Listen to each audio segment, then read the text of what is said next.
¿Te has puesto a pensar lo que significa ser teólogo?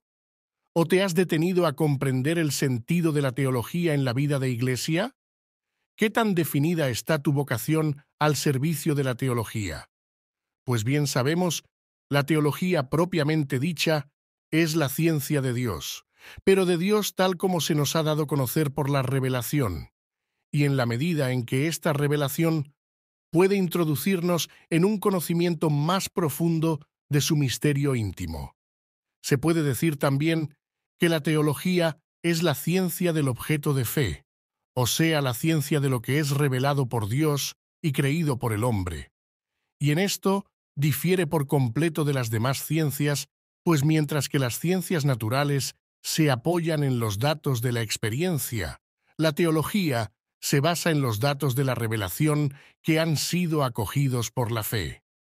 El teólogo se esfuerza por medio de la reflexión en llegar a una inteligencia más profunda de los misterios que ya ha aceptado por su fe. Pero lo que para un simple fiel es objeto de asentimiento, para el teólogo se convierte en objeto de reflexión, y lo que el simple fiel afirma como verdadero, el teólogo lo considera como objeto de inteligibilidad. Como la teología tiene por objeto al Dios vivo y salvador, tiene que revestir cierto número de características que es preciso definir. Carácter histórico. Al tener como objeto a Dios que se revela en la historia y por la historia, la teología tiene que referirse continuamente a la historia de la salvación. No es la teología una reflexión sobre un sistema de proposiciones abstractas, sino sobre unas intervenciones libres de Dios en el tiempo. No hay teología sin referencia a la economía de la manifestación de Dios. Carácter cristológico. La historia de la salvación está completamente centrada en Cristo. El Antiguo Testamento es un anuncio y una preparación de Cristo. Es una profecía y una pedagogía de Cristo. El centro y el objeto del Evangelio en el Nuevo Testamento es Cristo, en su vida y en su obra salvífica. De ahí se sigue que toda teología es cristológica. No conocemos a Dios sino a través de Cristo. En resumen, no hay teología sin cristología. Carácter eclesiológico.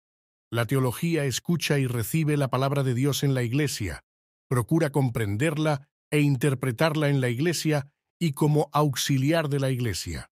Finalmente, su reflexión tiene que llevarse a cabo en comunión con los teólogos del pasado y en diálogo con los del tiempo presente.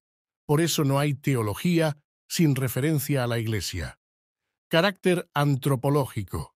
La revelación de Dios es al propio tiempo revelación al hombre de su propio misterio, ya que lo más profundo que hay en el hombre es el misterio de Dios que se inclina sobre él para cubrirlo con su amor.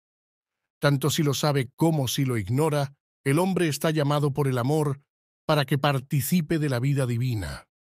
Por consiguiente, la teología no puede hablar de Dios sin hablar del hombre, lo mismo que no puede hablar del hombre sin hablar de Dios.